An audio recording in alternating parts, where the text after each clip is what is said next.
कुंती देवी अपनी बहू चित्रा से बोलती है। अरे बहू, करवा चौथ आ रहा है तो अपने मायके वाले को बोल देना कि हमारे यहाँ करवा चौथ पे सास को महंगी साड़ी दी जाती है। मगर माँ जी, वो तो बेटी के लिए आता है, सास के लिए कब से आने लगा? अरे भाई, हमारे में तो ऐसा ही होता है और जो रिवाज है उसे तो करना ही पड़ेगा ना। माँ जी, हमारे यहाँ तो कोई ऐसा रिवाज नहीं है। हाँ तो अब तो ससुराल की है, मायके की नहीं। जो हमारे यहाँ होता है वही तुझे करना पड़ेगा। चित्रा अपने मायके में फोन करके बोल देती है और कुछ दिन बाद में चित्रा का भाई उसके और उसकी सास के लिए साड़ियाँ और मिठाइयों के साथ साथ पूजा का सामान लेकर आता है। थोड़ी देर बाद में जब उसका भाई चला जाता है तब चित्रा की सास मुंह बनाते हुए बोलती है, हे भगवान, ये कैसे भिखमंगे थे जो उनके घर से हम उनकी लड़की ब्याह लाए। अरे इतनी कंजूसी करते हैं ये लोग। क्या हुआ माँ जी अब? अरे ये कोई साड़ी है? इसे देखकर तो लग रहा है चादर है। ये तो चादर। अरे देने की औकात नहीं थी तो बोल देते। बस माँ जी, अब मैं कुछ भी नहीं मांगूंगी अपने घर वालों से। वो लोग आपकी मांग को पूरा करते रहते हैं, मगर फिर भी आप उन्हें सुनाती रहती हैं। अरे मुझे कोई शौक नहीं है तेरे भिखमंगे माँ बाप से कुछ मांगने की। अब जो रिवाज है उसे तो करना ही पड़ेगा ना, उसमें भी जान जा रही है महारानी की। चित्रा वहाँ से रोते हुए अपने कमरे में चली जाती है। तभी उसकी सास मुंह बनाते हुए कहती है, महारानी का ऐंठ तो देखो, माँ बाप के खिलाफ एक भी शब्द बर्दाश्त नहीं हो रहा। अगर इतना ही वो है तो समझा दे अपने माँ बाप को कि जो भी सास बोले वो समय पे दे दे लाकर। ऐसे ही समय बीतता जाता है। चित्रा की सास का रिवाज के नाम पर लालच बढ़ता जा रहा था। ऐसे ही एक दिन चित्रा को अचानक उल्टियां और चक्कर आने लगते हैं। वो अपना प्रेगनेंसी का चेकअप करवाती है तो उसे पता चलता है कि वो माँ बनने वाली है। ये खबर वो अपनी सास को बताते हुए बोलती है, माँ जी, आप दादी बनने वाली हैं। क्या बहू, मैं दादी बनने वाली हूँ? ये तो बड़ी ही खुशी की बात है। जरा फोन तो लगा अपनी माँ को, मैं बात करूँ उनसे। चित्रा अपनी सास को फोन मिलाकर दे देती है और उसकी सास चित्रा माँ से बोलती है, अरे बहन जी, राम राम। सब ठीक ठाक है ना घर में? हाँ बहन जी, सब ठीक है। आप बताइए। हम ये कह रहे हैं कि आपकी बेटी माँ बनने वाली है और हम दादी और आप नानी। सच में मैं नानी बनने वाली हूँ? ये तो बहुत खुशी की बात है। हाँ, वो क्या है ना, अब खर्चा करने के लिए अच्छे से तैयार हो जाइए, क्योंकि हमारे यहाँ बच्चा पैदा होने पर मायके वाले ही सारा खर्चा करते हैं। ठीक है बहन जी। अच्छा बहन जी, चलो अब रखते हैं फोन। ऐसे ही कुछ महीने बीत जाते हैं और चित्रा का 5वां महीना शुरू हो जाता है और उसकी सास उसे बोलती है, बहू, अब तेरा 5वां महीना शुरू हो चुका है तो अब तेरी गोद भराई कर देनी चाहिए। इसीलिए अपने मायके वालों को फोन करके बोल दियो कि सास को सोने का हार चाहिए गोद भराई में, क्योंकि मैं बच्चे की दादी माँ हूँ। और हाँ, जो बाकी का सामान होता है उसमें कोई भी कटौती ना करें वो लोग। माँ जी, मेरी माँ कहाँ से आपको सोने का हार देंगी? अरे तू जो बच्चा पैदा करेगी उसका खर्चा भी तो हम ही उठाएंगे ना।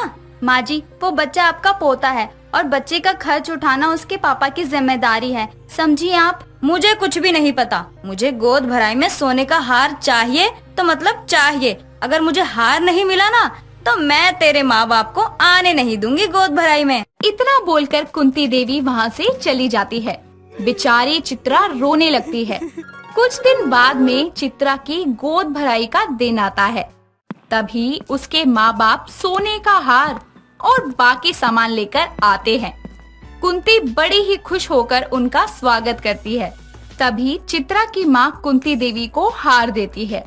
कुंती हार खोलकर देखती है और बोलती है, हार का डिजाइन तो ठीक ठाक है, मगर वजन तो बिल्कुल हल्का है इसका। बहन जी, हम जितना कर पाए उतना ही किया है, बाकी फिर भी कोई भूल चूक हो गई हो तो माफ कर देना। हाँ हाँ ठीक है। चित्रा ये सब देख रही होती है और मन ही मन में बोलती है, बस माँ जी, बहुत हो गया आपका लालच तो दिन प्रतिदिन बढ़ता ही जा रहा है। अब मैं आपको आपकी ही भाषा में समझाऊंगी। ऐसे ही बड़ी खुशी के साथ में चित्रा की गोद भराई सेलिब्रेट की जाती है। ऐसे ही समय बीतता जाता है और अब चित्रा का 9वां महीना शुरू हो जाता है। एक रात चित्रा को लेबर पेन शुरू होता है। कुंती और उसका बेटा उसे हॉस्पिटल लेके जाते हैं, जहां चित्रा बड़े ही प्यारे से बेटे को जन्म देती है।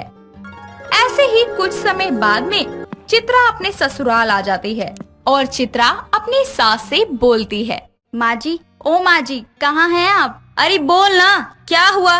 क्यों पीपनी बजाए जा रही है? माँ जी, वो क्या है ना, बच्चे के जन्म के बाद दादी को बच्चे के लिए एक सोने की तगड़ी, कंगन और गले में सोने का चैन बनवाना होता है। ये रिवाज है माँ जी। अरे तू चिंता मत कर, मैं अपने पोते को दे दूंगी जो देना है। अरे माँ जी, ये तो पोते के लिए है और पोते की नानी के लिए आपको एक सोने का हार देना होगा। ये रिवाज है माँ जी। ऐसा तो कोई रिवाज नहीं होता। माँ जी, ये रिवाज है। अगर इसे पूरा नहीं किया आपने तो बच्चे का मानसिक संतुलन खराब हो जाता है। अच्छा, तो एक काम कर, जो तेरी माँ ने मुझे हार दिया था वो ही उन्हें वापस कर दे, क्योंकि अभी मेरे पास पैसे नहीं है कि मैं उन्हें नया दूं खरीद के। ठीक है माँ जी। ऐसे ही समय बीतता जाता है और अब बच्चा 15 दिन का हो गया था। तब चित्रा अपनी सास से बोलती है, माँ जी, ओ माँ जी। अरे बोल ना, क्या हुआ? माँ जी, वो क्या है ना, रिवाज है कि बच्चा जब 15 दिन का हो जाता है तब दादी बच्चे की माँ को कुछ जेवर और पैसे देती है दान करने के लिए। अरे कैसे कैसे रिवाज हैं ये? अब माँ जी, ये तो बड़े बूढ़े ही बना कर गए हैं, हमको तो बस निभाना है। अगर ये नहीं किया तो अपशगुन हो जाता है और मुझे बहुत डर लगता है माँ जी। ठीक है बहू, मैं कुछ पैसे और जेवर दे दूंगी, तू दान कराइयो। सास बहू को कुछ पैसे और जेवर दे देती है और शाम को चित्रा चुपके से वही पैसे अपनी माँ को दे देती है।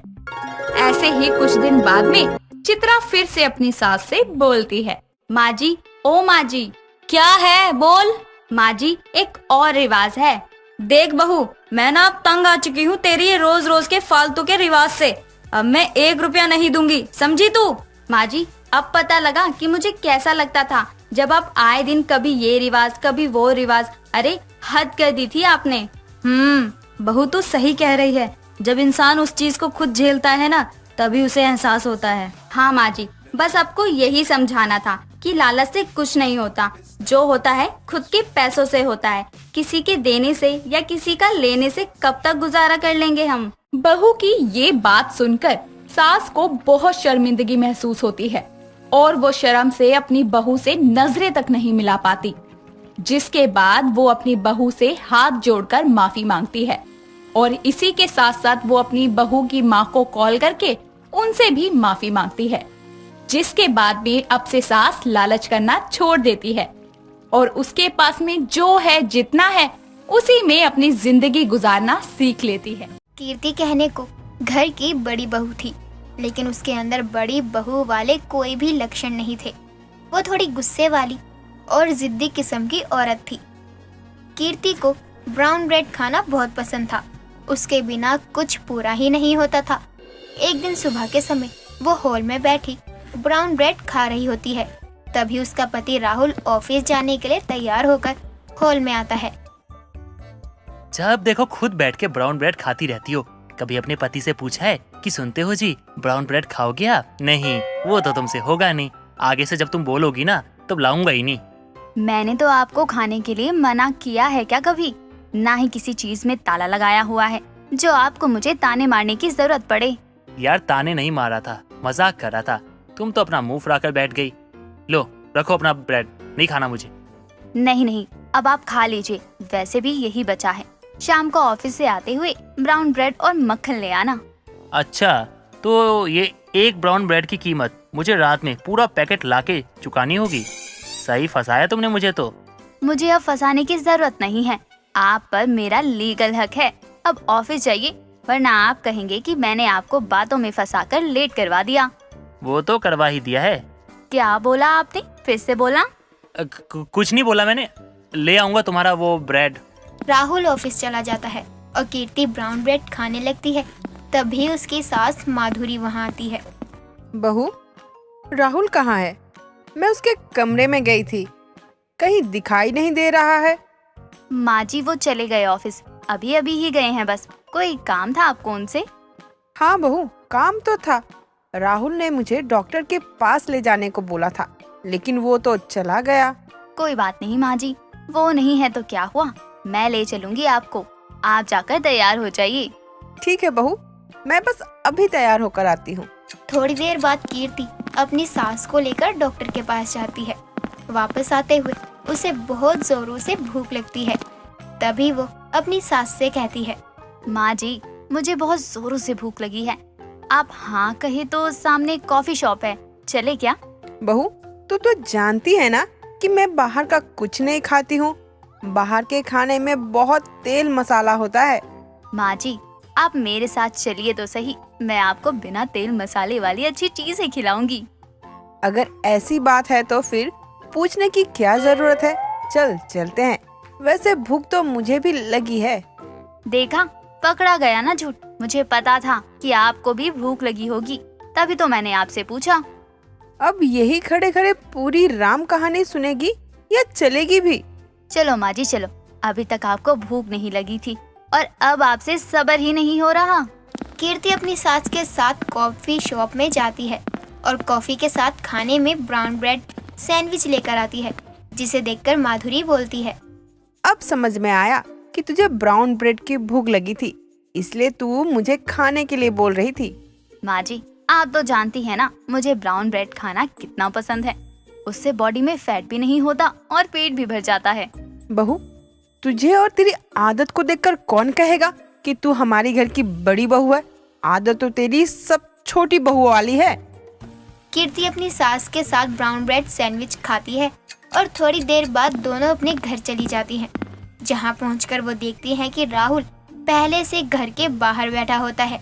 तभी माधुरी बोलती है, बेटा, तो ऑफिस से इतना जल्दी कैसे आ गया? माँ, गांव से दादी का फोन आया था, वो सबको गांव बुला रही है। आप तो जानती है ना कि किसी की बात वो सुनती नहीं है और उनके सामने बोलने की किसी की हिम्मत नहीं है। इसलिए पैकिंग कीजिए, निकलना है हमें थोड़ी देर में। राहुल जी, इतनी जल्दी हम गांव जाने की तैयारी कैसे करेंगे? एक काम करिए, अपने छोटे भाई को फोन करके बोल दीजिए कि वो अपनी बीवी को लेकर वहाँ चले जाए। पता चल जाएगा कि क्यों बुला रही है। बहू, छोटी बहू और बेटे को काम से फुर्सत नहीं है और बड़े तो तुम दोनों हो, तो जाना तुम दोनों को ही पड़ेगा। कभी तो इस घर की बड़ी बहू होने का फर्ज निभा लिया करो। माँ बिल्कुल सही कह रही है, अब कोई बहस मत करो, जल्दी से सामान पैक करो, हमें निकलना है। राहुल अपनी पत्नी और माँ के साथ अपने गांव पहुंच जाता है और देखता है कि उसकी दादी गांव की औरतों के साथ बैठी बातें करती हैं। तभी वो उनके पास जाता है। दादी, आप तो बिल्कुल ठीक है, तो फिर आपने हम सबको यहाँ क्यों बुलाया? मिलने के लिए बुलाया है। वैसे तो तुम लोग आओगे नहीं, इसीलिए फोन पर कुछ बताया नहीं। अभी कुछ दिन यहीं मेरे साथ रहो। जाओ, अंदर जाकर नहा धोकर आराम करो। कीर्ति की दादी सास बहुत गुस्से वाली थी। उनके आगे किसी की भी बोलने की हिम्मत नहीं होती थी। जैसे तैसे करके कीर्ति कुछ दिन नाश्ते में वाइट ब्रेड खा लेती है, लेकिन अगले दिन जैसे ही ब्राउन ब्रेड मांगने पर उसके सामने फिर से वाइट ब्रेड आता है, उसका गुस्सा 7वें आसमान पर पहुंच जाता है। दादी जी, जितना समय आपने लोगों पर हुक्म जमाने में गवा दिया ना, उतने में अगर कुछ पढ़ लिख लिया होता तो आपको मेरी बातें समझ में आ जाती। बहू, तू कहना क्या चाहती है? मैं कुछ समझी नहीं।